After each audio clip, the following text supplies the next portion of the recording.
Hello friends, അങ്കലേ latest review.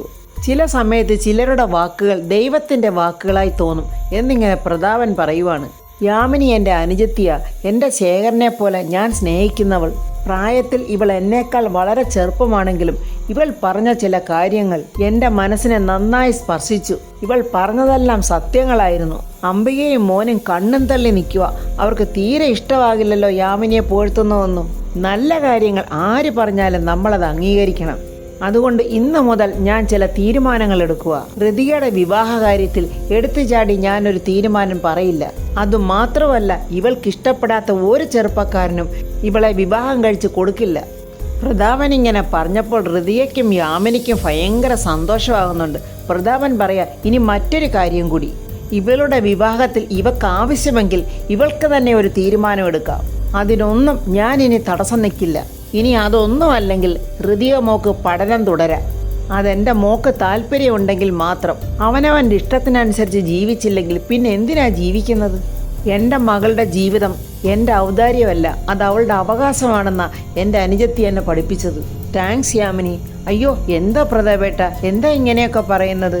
Yamini മോളെ വിളിച്ച് അകത്തോട്ട് കൊണ്ടു. ശരി പ്രതാപേട്ട എന്നും പറഞ്ഞ് യാമിനി ഋതികയും കൊണ്ട് പോവുകയാണ്. രാജു വാ എന്നും പറഞ്ഞ് പ്രതാപൻ രാജുവിനെയും കൈക്ക് പിടിച്ച് റൂമിലോട്ട് കൊണ്ടുപോവാണ്. ഏതാണ്ട് കളഞ്ഞ അണ്ണാനെ പോലെ അംബികയും മോനും ഇങ്ങനെ നോക്കി നിൽക്കുവാണ്. എല്ലാം പിന്നെയും കൈവിട്ട് പോയല്ലോ അമ്മേ. വെറും സെക്കൻഡ് കൊണ്ട് ഇതൊക്കെ മാറ്റിമറിക്കാൻ ഈ അംബികയ്ക്ക് അറിയാം മോനെ. ഋതിക ഇങ്ങനെ സന്തോഷത്തോടെ മുറിയിൽ നിൽക്കുവാണ്. യാമിനി പറയുക, മോള് കണ്ടില്ലേ, കാറ്റിപ്പം മോക്ക് അനുകൂലമായി വീശി തുടങ്ങി. ഇനിയേ കരച്ചിലും പിഴിച്ചിലും ഒന്നും വേണ്ട. ഇനി എൻ്റെ മോള് സമാധാനമായിരിക്കും. താങ്ക്സ് ചെറിയമ്മേ. താങ്ക്സ് പറയേണ്ടതേ എന്നോടല്ല മോളെ, ദൈവത്തിനോടാ. അച്ഛൻ പറഞ്ഞതൊക്കെ മോള് കേട്ടില്ലേ? മോളുടെ ജീവിതത്തിൽ ഇനി മുന്നോട്ടുള്ള കാര്യങ്ങൾക്ക് മോളുടെ അഭിപ്രായം തന്നെയാണ് ഇനി പ്രാധാന്യം. മോളുടെ ജീവിതം മോളാണ് ജീവിച്ചു തീർക്കേണ്ടത്, അല്ലാതെ മറ്റുള്ളവരുടെ അഭിപ്രായത്തിലൊന്നും അല്ല എൻ്റെ മോള് ജീവിക്കേണ്ടത്. ആരുടെയും വാക്ക് ഇനി എൻ്റെ മോള് കേൾക്കണ്ട. മോളുടെ ആഗ്രഹത്തിനനുസരിച്ച് മോക്ക് ജീവിക്കാം. അച്ഛൻ പറഞ്ഞതുപോലെ മോക്കിനി പഠിക്കണോ വേണ്ടോ എന്നൊക്കെ മോക്ക് തീരുമാനിക്കാം.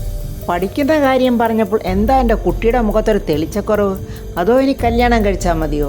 ഞാനിനി കല്യാണം കഴിക്കാമെന്ന് വിചാരിച്ചാലും എനിക്ക് ഇഷ്ടമുള്ളവരായിരിക്കത്തില്ലല്ലോ. ആഹാ, കൊള്ളാലോ, ഒരാളെ മനസ്സിൽ പ്രതീക്ഷിച്ചുകൊണ്ട് നടക്കുന്നതേ. എന്താ ഈ ചെറിയമ്മയ്ക്ക് അറിയില്ലെന്നാണോ വിചാരം? അതിന് ഞാൻ മാത്രം ഇഷ്ടപ്പെട്ടിട്ട് എന്ത് കാര്യമാ ചെറിയമ്മേ? ഞാൻ ഇഷ്ടപ്പെടുന്ന ആൾക്കേ എന്നോടും ഇഷ്ടം വേണ്ടേ? മോളെ, രാജുവിന് മോളോട് വലിയ ഇഷ്ടമാണ്. പക്ഷേ അതവൻ തുറന്നു പറയാത്തതിനൊരു കാര്യമുണ്ട്. പ്രതാപേട്ടനോടുള്ള സ്നേഹവും ബഹുമാനവും അതൊക്കെ കൊണ്ട് മാത്രമാണ് മോളെ രാജു ഇതിൽ നിന്ന് മാറി നിൽക്കുന്നത്. അല്ലാതെ രാജുവിന് നിന്നോട് സ്നേഹമില്ലാഞ്ഞിട്ടല്ല മോളെ. മോൾ എന്തിനാ ഇങ്ങനെ വിഷമിക്കുന്നത്? സന്തോഷമായിട്ടിരിക്കുകയെ. അതല്ല ചെറിയമ്മേ, നല്ല ഒരു അവസരം ഉണ്ടായിട്ടും എൻ്റെ അച്ഛൻ എൻ്റെ ആഗ്രഹത്തിന് സമ്മതം തന്നിട്ടും അതൊന്നും നടക്കുന്നില്ലല്ലോ. നീ ഒരു കളങ്കമില്ലാത്ത വെറും ഒരു പാവം കുട്ടിയല്ലേ. എൻ്റെ മോളുടെ ആഗ്രഹം എല്ലാം നടക്കും. അതുകൊണ്ട് ആർക്കും എൻ്റെ മോളെ കരയിക്കാനാവില്ല. അല്ല ചെറിയമ്മേ, ഞാൻ കരയുന്നതൊക്കെ രാജു കണ്ടതല്ലേ. എന്നിട്ടും മോള് പോസിറ്റീവായിട്ട് ചിന്തിക്കേ. എന്തായാലും രാജുവിനോട് മോൾ ഈ കാര്യം തുറന്ന് സംസാരിക്കേ. എല്ലാം ശരിയാകും. എൻ്റെ മോളുടെ ആഗ്രഹം പോലെ എല്ലാം ശരിയാകും. അംബികയും മോനും കൂടി ഇരുന്നുകൊണ്ട് പറയുക, അങ്ങനെ രോഹൻ എന്ന ആ പാര അങ്ങ് ഒഴിഞ്ഞു പോയി. ഓ, ഒരു വലിയ ശല്യം തന്നെ നമ്മളെ ഒഴിഞ്ഞു പോയത്. എന്തൊക്കെയായിരുന്നു അവൻ്റെ ഒരു പൊങ്ങച്ച. മന്ത്രിയുടെ അനുജൻ്റെ മകൻ, വലിയ വീരശൂര പരാക്രമി. ഒടുവിലവൻ പവനുമായി ശവവുമായി. പക്ഷെ മോനെ, അതിൻ്റെ ഇരട്ടിയായിട്ട് വേറെ ഒരു പാര വന്നല്ലോ. പ്രതാപനെ അവൻ്റെ മോടെ പേർക്കുണ്ടായിരുന്ന എല്ലാ വിലക്കുകളും പിൻവലിച്ചിരിക്കുക. അവൾക്കിപ്പോൾ എന്തുവാകാം. പഠിക്കാം, വേണേ കല്യാണം കഴിക്കാം, അവൾക്കിഷ്ടമുള്ള തീരുമാനങ്ങൾ എടുക്കാം. അതിലൊന്നും പ്രതാപനിനി ഇടപെടുകയോ എതിര് പറയുകയോ ഒന്നും ചെയ്യില്ല. അതൊക്കെ കുഴപ്പമാണല്ലോ അമ്മേ. വെറും കുഴപ്പമല്ലടാ മോനെ, വലിയ കുഴപ്പമാണ്. അവളിനി അവിടെ തോന്നിയവാസം പോലെ ജീവിക്കത്തില്ലയോ? ഫ്രീഡം കിട്ടിയാലേ അവളൊരു വേറെ ക്യാരക്ടറാവും അമ്മേ. ഇനി അവൾ അമ്മയോ എന്നെയോ ഒന്നും വകവെക്കത്തില്ല. അല്ലെങ്കിൽ എൻ്റെ പൊന്നുമോനെ, നിന്നെ അവളങ്ങ് ഭയങ്കര വകവെപ്പല്ലേ. ചില വെട്ടുപോത്തുകൾ നോക്കുന്ന പോലെ നീ പെണ്ണുങ്ങളെ നോക്കുന്നത്. അതെ, എനിക്ക് പൈങ്കിളി പോലെ നോക്കാനൊന്നും അറിയത്തില്ല. നിന്നോട് എത്ര നാളുകൊണ്ടാടാ ഞാൻ ഉപദേശിക്കുന്നത്? നിൻ്റെ അമ്മാവൻ്റെ മകളാ, നിൻ്റെ മുറപ്പെണ്ണ, കോടാനുകോടി രൂപയുടെ സ്വത്തുള്ളവളാ. നീയേ ആണത്തമുള്ളവനായിരുന്നെങ്കിലേ പണ്ടേ അവളെ മയക്കി കല്യാണം കഴിക്കാമായിരുന്നു. ഇപ്പോൾ നീയല്ലേ അവളുടെ 1-ാം നമ്പർ ശത്രു. ഞാൻ അവളെ പ്രേമിച്ചൊക്കെ നോക്കിയതമ്മേ. പക്ഷേ ആ രാജു അതിനു മുൻപേ അവളുടെ മനസ്സിൽ കയറി സ്ഥാനം ഉറപ്പിച്ചു. എടാ പൊട്ടം മണകൂണാനെ, കൈവിട്ട് കളഞ്ഞു എന്ന് പറഞ്ഞാൽ പോരെ? ഇതിപ്പോൾ പണ്ടത്തേനേക്കാൾ ഇരട്ടിയായി പ്രതാപൻ രാജുവിനോട് അടുത്തു. ആ രാജു എന്ന് പറയുന്നവൻ ഇല്ലാത്തൊരു ലോകം ഇപ്പം പ്രതാപൻ ഇല്ലേ ഇല്ല. അയ്യോ എൻ്റെ അമ്മേ, അവനെ വല്യമ്മാവനിൽ നിന്ന് അകറ്റാൻ വേണ്ടി ഞാൻ പല പണികളും നോക്കി, ഒന്നും വർക്കൗട്ടായില്ല. ഇതിപ്പോൾ ഇതേ രീതിയിൽ ഇങ്ങനെ പോവുകയാണെങ്കിൽ ഒരു ദിവസം ഋതിക രാജുവിനെയും കൂട്ടി പ്രതാപൻ്റെ അടുത്ത് ചെല്ലും. അച്ഛാ, രാജു ഇല്ലാതെ എനിക്ക് ജീവിക്കാൻ പറ്റില്ലച്ചാ എന്നിങ്ങനെ പറഞ്ഞാൽ അപ്പോൾ തന്നെ രാജുവിനെ കൊണ്ട് ഋതിയെ വിവാഹം കഴിപ്പിക്കും. എൻ്റെ അമ്മയെന്ന അംബിക ഇവിടെ ജീവിച്ചിരിക്കുമ്പോൾ ആ കല്യാണം ഒരിക്കലും നടക്കില്ലമ്മേ. നീ പറഞ്ഞത് ശരിയാ ദീപക്കെ. എനിക്ക് ഒരു തരി ജീവനുണ്ടെങ്കിൽ അത് ഞാൻ സമ്മതിക്കത്തില്ല. രണ്ടിനെയും ഞാൻ കൊല്ലിക്കും. രണ്ടിൻ്റെയും ശവശരീരങ്ങൾ പോലും ഞാൻ ആർക്കും കാണാൻ കൊടുക്കില്ല. കൊടും വനത്തിൽ കൊണ്ടുപോയി പഞ്ചസാരയിട്ട് കത്തിച്ചു കളയും ഞാൻ. അതിനുള്ള അവസരം അവരുണ്ടാക്കാതിരുന്നാൽ അവർക്ക് കൊള്ളാം. പ്രതാപൻ രാജുവിനോട് പറയുന്നു, രാജു നീ റെസ്റ്റ് എടുക്കണം, മരുന്നൊക്കെ സമയത്ത് കഴിക്കണം. നീ എങ്ങനെ വീട്ടിൽ പോവും? നിന്റെ ബൈക്ക് ഹോസ്പിറ്റലിൽ ഇരിക്കുമല്ലേ, ഞാൻ നിന്നെ വീട്ടിൽ കൊണ്ടാക്കാം. അയ്യോ വേണ്ട സാറേ, ഞാൻ ഇവിടെ നിന്ന് ഒരു ഓട്ടോ പിടിച്ച് ഹോസ്പിറ്റലിൽ ചെന്നിട്ട് ബൈക്ക് എടുത്ത് വീട്ടിൽ പൊയ്ക്കോളാം. അത് പറ്റില്ല, ഞാൻ കൊണ്ടുപോയി നിന്നെ ആക്കാം. എന്താണെന്നറിയില്ല രാജു, നിനക്ക് എന്തെങ്കിലും പറ്റിയാൽ എനിക്ക് സഹിക്കാൻ പറ്റില്ല. രാജു ഇങ്ങനെ അങ്ങോട്ട് പോകുമ്പോൾ ഋതിക ചിരിച്ച് വലിയ സന്തോഷത്തോടെ രാജു എന്നും പറഞ്ഞ് ഓടി വരുവാണ്. രാജു പോവാണോ? പിന്നെ എനിക്ക് വീട്ടിൽ പോകണ്ടേ മാഡം? രാജു, കൈക്കും തലയ്ക്കുമൊക്കെ നല്ല വേദനയുണ്ടോ? സാരമില്ല മാഡം, ഇപ്പോൾ കുഴപ്പമില്ല, മരുന്ന് കഴിക്കുമ്പോഴേ അതൊക്കെ അങ്ങ് മാറിക്കോളും. രാജു, എൻ്റെ അച്ഛൻ പറഞ്ഞതൊക്കെ രാജു കേട്ടായിരുന്നോ? എനിക്ക് എൻ്റെ അച്ഛൻ ലൈസൻസ് തന്നു. രാജു ചിരിച്ച് കളിയാക്കിക്കൊണ്ട് ചോദിക്കുന്നു, വർമ്മ സാർ എന്താ RT ഓഫീസറാണോ ലൈസൻസ് തരാൻ? ഒന്ന് പോ രാജു, കളിയാക്കാതെ. ഡ്രൈവിംഗ് ലൈസൻസ് അല്ല, ഫ്രീഡം. അതെൻ്റെ അവകാശമാണെന്നല്ലേ അച്ഛൻ പറഞ്ഞത്? ഓഹോ, ആ അവകാശവും സ്വാതന്ത്ര്യമൊക്കെ വെച്ചേ മേഡം ഇപ്പം എന്തോ ചെയ്യാൻ പോവുക? എന്തോ ആലോചിച്ചാ ഇങ്ങനെ ചിരിക്കുന്നത്? എന്താ തലയിലെ കിളിയൊക്കെ പോയോ? രാജു വേണ്ട, രാജു കളിയാക്കിയാൽ എനിക്ക് സങ്കടം വരുവേ. ഇനി എൻ്റെ കല്യാണക്കാരിയേ എനിക്ക് തന്നെ തീരുമാനിക്കാമെന്നാ അച്ഛൻ പറഞ്ഞത്. അച്ഛൻ്റെ വാക്ക് കേട്ടിട്ട് രാജുവിന് ഒരു സന്തോഷവും തോന്നിയില്ലയോ? അതും മാഡം എനിക്ക് പ്രത്യേകിച്ചൊന്നും തോന്നിയില്ല, എന്നാലേ എനിക്ക് തോന്നി. എനിക്കേ ഒരാളോട് ഇഷ്ടമുണ്ട്. ഞാൻ അയാളെ മാത്രമേ കല്യാണം കഴിക്കൂ. എന്നാലേ എൻ്റെ പൊന്നു മാഡം, വർമ്മ സാറ് തന്ന ഫ്രീഡമേ കല്യാണം കഴിക്കാനല്ല, പഠിച്ചൊരു ഡിഗ്രി സമ്പാദിക്കാൻ നോക്ക്. കല്യാണം പറഞ്ഞൊരു ഒറ്റ വിചാരം മാത്രമേ ഉള്ളൂ ഈ മാഡത്തിന് എന്നും പറഞ്ഞ് രാജു അങ്ങ് പോവുകയാണ്. രാജുവിൻ്റെ വീട്ടിൽ രമ്യ വന്ന് എന്തൊക്കെയോ പറഞ്ഞു കൊടുത്തിട്ടുണ്ടെന്ന് തോന്നുന്നു. വേണുവും രാധമ്മയും നിന്ന് സങ്കടപ്പെടുവാണ്. അയ്യോ എൻ്റെ മോൻ എന്താ പറ്റിയത്? അവനെ കണ്ടില്ലല്ലോ, അവനെ ഒന്ന് വിളിക്കു വേണുവേട്ട എന്നൊക്കെ ഇങ്ങനെ രാധമ്മ പറയുവാണ്. നീ ഇങ്ങനെ ഇവിടെ കിടന്ന് കാറി കൂവാതിരി, അവനിങ്ങ് വരും. എന്തായാലും സാറിൻ്റെ കൂടെ അല്ലയോ അവൻ? ജയൻ എവിടെ ഉണ്ട്? ഏഷണി കൂട്ടുവാണ്. ഒരു വർമ്മ സാറ് ഈ അളിയൻ്റെ ജീവിതം ഇങ്ങനെ കുട്ടിച്ചോറാക്കുന്നതേ ആ വർമ്മ സാറും ആ സാറിൻ്റെ മോള് ഋതിയയും കൂടെ.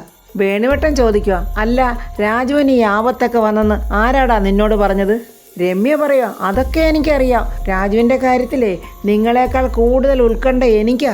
ഓ അങ്ങനെയാണോ എന്ന് വേണുവേട്ടൻ കളിയാക്കുന്നുണ്ട്. പ്രിയയും ജയനോടൊപ്പം ചേർന്ന് സംസാരിക്കുവാണ്. രാജുവിനെ വർമ്മ സാറിൻ്റെ കൊട്ടാരത്തിൽ നടയിരുത്തിയേക്കുവാണോ? അപ്പോൾ രാജു അങ്ങോട്ട് ബൈക്കിൽ വരുന്നുണ്ട്. രാജു മനസ്സിൽ പറയുക, ദൈവമേ പരിക്ക് പറ്റിയ കാര്യം ആരെയും അറിയില്ലെന്നാ വിചാരിച്ച്. പക്ഷെ ഇതെപ്പോൾ അറിഞ്ഞ എല്ലാവരും വാതൊക്കെ തന്നെ ഉണ്ടല്ലോ. രാധമ്മ അങ്ങോട്ട് ഓടിച്ചെന്നിട്ട്, രാജു മോനെ നിനക്ക് എന്തുവാടാ പറ്റിയത്? എനിക്ക് ഒന്നും പറ്റിയില്ലമ്മേ. അപ്പം നിന്റെ നെറ്റിയിലെ മുറിവോ? അത് ചെറുതായിട്ടൊന്ന് പൊട്ടിയതമ്മേ. ചെറുതായിട്ട് പൊട്ടിയെന്നോ? മോനെ എന്തുവാടാ ഈ പറയുന്നേ? അവിടെ എന്തൊക്കെയോ പ്രശ്നങ്ങളുണ്ടായെന്ന് ഞങ്ങൾ അറിഞ്ഞല്ലോ. അമ്മേ, നടന്ന കാര്യങ്ങളൊക്കെ ഞാൻ ഡീറ്റെയിൽസ് ആയിട്ട് അച്ഛനോടും അമ്മയോടും പറയാം. ചിലരൊക്കെ വന്ന് നിങ്ങളെ വെറുതെ പേടിപ്പിച്ചിരിക്കുക. എനിക്ക് കുഴപ്പങ്ങളൊന്നുമില്ല, നിങ്ങൾ കണ്ടില്ലേ എന്നെ? മോനെ രമ്യ ഇവിടെ വന്ന് പറഞ്ഞ് നീ ഋതിയ മേഡത്തെ രക്ഷിക്കാൻ പോയപ്പോൾ അവിടെ എന്തോ വെട്ടോ കുത്തോ ഒക്കെ നടന്നെന്ന്. രമ്യയ്ക്ക് പിന്നെ അവിടെ നടക്കുന്ന കാര്യങ്ങൾ അന്വേഷിക്കുന്നതാണല്ലോ പ്രധാന പണി. രമ്യ പറയുക, ഞാൻ ഋതിയുടെ കാര്യമൊന്നും തിരക്കാൻ പോയില്ല. അവിടെ നടക്കുന്ന കാര്യങ്ങളൊക്കെ അപ്പപ്പോൾ എന്നെ അംബിക മേഡം വിളിച്ച് പറയും. ജയൻ കയറി പറയുക, എടാ രമ്യയ്ക്ക് നിന്റെ കാര്യത്തിൽ ടെൻഷൻ കാണും. നാളെ അവൾ നിന്റെ ഭാര്യയാകാൻ പോകുന്ന ആളാ. രാജുവിന് ദേഷ്യം വരുക. ഇതൊക്കെ ആര് തീരുമാനിച്ചു? വേണുവേട്ടൻ പറയാ, ഓരോരുത്തരിങ്ങനെ മനക്കോട്ട കെട്ടുന്നതിന് നമ്മളെ കൊണ്ട് എന്ത് ചെയ്യാൻ പറ്റും? രാധമ്മ ചൂടുവെള്ളം ഉണ്ടാക്കിത്തരാം, മോൻ ആ ചൂടുവെള്ളത്തിലൊന്ന് കുളിക്ക്, അപ്പോൾ നീർക്കെട്ടൊക്കെ അങ്ങ് പോവും എന്നും പറഞ്ഞ് രാജുവിനെയും കൊണ്ട് പോകുമ്പോൾ രമ്യ പറയുക, രാജു അവിടെ നിന്ന് നിന്നേ, പല തവണ ഞാൻ പറഞ്ഞിട്ടുള്ളതാ ഇങ്ങനെ റിസ്കുകളൊന്നും എടുക്കരുതെന്ന്. ആ വർമ്മ സാറിൻ്റെ കുടുംബത്തിന് വേണ്ടി കഷ്ടപ്പെട്ട് രാജുവിൻ്റെ ആരോഗ്യം നശിപ്പിക്കരുത് എന്ന് പറഞ്ഞിട്ട് അവളങ്ങ് പോവുകയാണ്. വേണുവേട്ടൻ നല്ല തമാശ പറയാം, എടാ ആ പ്രേതം അങ്ങ് പോയി. അതേ, ചില പ്രേതങ്ങളെ ഒഴിപ്പിക്കണമെങ്കിൽ നല്ല കടുത്ത മന്ത്രം തന്നെ വേണം. എന്നിട്ടേ ആ ബാധയെ ചോറ്റാനിക്കരെ കൊണ്ടുപോയി തളയ്ക്കണം. പ്രതാപനെ കാണാനായിട്ട് പുതിയതായിട്ട് ഹോസ്പിറ്റൽ പണിയുന്ന കൺസ്ട്രക്ഷൻ മാനേജർ കാണാൻ വന്നിട്ടുണ്ട്. അംബിക പറയുന്ന പ്രതാപനോട് എന്താ പറയേണ്ടത്? രാജേഷ് ദിവാകരൻ കാണാൻ വന്നുവെന്ന് പറഞ്ഞാൽ മതി. അംബിക പ്രതാപനെ വിളിക്കാൻ പോകുന്നുണ്ട്. ദീപക്കാണെങ്കിൽ ആ വന്ന മാനേജറെ ഇങ്ങനെ വല്ലാതെ നോക്കി നിൽക്കുവാണ്. ദീപക്കിന് എന്തോ ഒരു സംശയം പോലെ തോന്നുന്നുണ്ട്. വന്ന ആളും ദീപക്കിനെ നോക്കിയിട്ട് കുനിഞ്ഞിരിക്കുവാണ്. അപ്പോൾ അങ്ങോട്ട് പ്രതാപൻ വരുന്നുണ്ട്. വർമ്മ സാറേ, സാറിനെന്നെ മനസ്സിലായില്ലേ? ഞാൻ രാജേഷ് ദിവാകരൻ. പുതിയതായി പണി കഴിപ്പിക്കുന്ന ഹോസ്പിറ്റലിൻ്റെ മെയിൻ്റെനൻസിന് വേണ്ടി സാറൊരു 50 ലക്ഷം രൂപ തരാമെന്ന് പറഞ്ഞിരുന്നു. അംബികയും മകനും അവിടെ മാറി നിന്ന് മറഞ്ഞതെല്ലാം കാണുവാണ്. എന്തുവാടാ ദീപക്കെ ഇവൻ പറയുന്നത്? രൂപ 50 ലക്ഷമോ? പ്രതാപൻ ചിരിച്ചോണ്ട് പറയുന്നു, ഓ ഇപ്പം എനിക്ക് മനസ്സിലായി, ശരിയാ. ആ പണം വേണ്ടത് നാളെയാ സാർ. അതിനെന്താ, തരാമല്ലോ. ആ കാര്യം ഞാൻ മറന്നിട്ടൊന്നുമില്ല. ആ പൈസ ഞാൻ എൻ്റെ PA രാജുവിനെ ഏൽപ്പിച്ചിരിക്കുക. പണം ബാങ്കിൽ നിന്ന് വിഡ്രോ ചെയ്ത് ഇവിടെ സൂക്ഷിച്ചിരിക്കുക. നാളെ നിങ്ങൾ വന്നാൽ മതി, ഞാൻ തരാം. അപ്പോൾ രാജു ഇവിടെ ഉണ്ടാവും. അപ്പോൾ തന്നെ നിങ്ങൾക്ക് പണവും കൊണ്ടുപോകാം. അത് മതി സാറേ, ഞാൻ ഒരു ദിവസം മുൻപേ വന്ന് ഓർമ്മിപ്പിച്ചെന്നേ ഉള്ളൂ. അങ്ങനെ ആ വന്നയാൾ താങ്ക്സ് ഒക്കെ പറഞ്ഞിട്ടങ്ങ് പോവുകയാണ്. പണത്തിനോട് ആർത്തിമൂത്ത പണ്ടാരോ അംബികയും മോനും അവിടെ നിന്നിതെല്ലാം കേൾക്കുവാണ്. എന്തായാലും ആ പണത്തിൻ്റെ കാര്യത്തിൽ ഒരു തീരുമാനമായി. അമ്മയും മകനും അത് അടിച്ചു മാറ്റുമെന്നുള്ളതിൽ യാതൊരു സംശയവും വേണ്ട.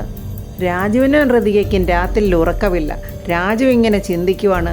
ഋതിക ഓടി വന്ന സന്തോഷത്തോടെ പറഞ്ഞത്, അച്ഛനെൻ്റെ വിവാഹത്തിന് എൻ്റെ ഇഷ്ടം പോലെ ചെയ്തോളാൻ പറഞ്ഞത്. ഞാനൊരാളെ സ്നേഹിക്കുന്നുണ്ട്, ആ ആളെ മാത്രമേ ഞാൻ വിവാഹം കഴിക്കൂ എന്നൊക്കെ പറഞ്ഞത് രാജുവിനെ ഉദ്ദേശിച്ചാണെന്ന് അവന് നല്ലതുപോലെ അറിയാം. കല്യാണം എന്നൊരു വിചാരമേ ഉള്ളൂ, പോയി പഠിച്ച് നല്ല ഡിഗ്രി എടുക്കാൻ നോക്ക് എന്നിങ്ങനെ പറഞ്ഞത് പാവം മേഡത്തിന് വിഷമമായി കാണും. അങ്ങനെ പറയണ്ടായിരുന്നു എന്നിങ്ങനെ രാജു അവിടെ നിന്ന് ചിന്തിക്കുവാണ്. അപ്പോൾ ഫ്രണ്ട്സ്, രാജു അങ്ങനെ അവിടെ നിന്ന് ചിന്തിച്ചുകൊണ്ടിരിക്കട്ടെ.